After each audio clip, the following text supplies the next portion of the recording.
الحمد لله وحده والصلاة والسلام على من لا نبي بعد.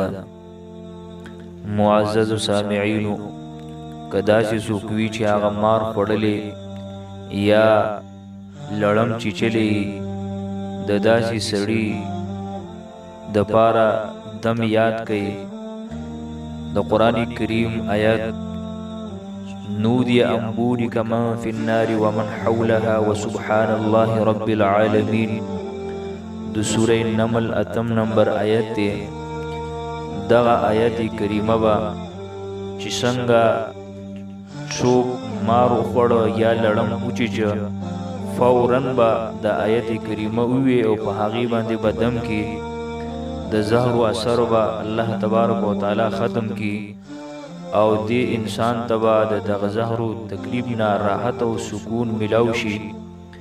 او د دغه بیماری او مرض به مخکې سرایت اونکي ان شاء الله تعالی.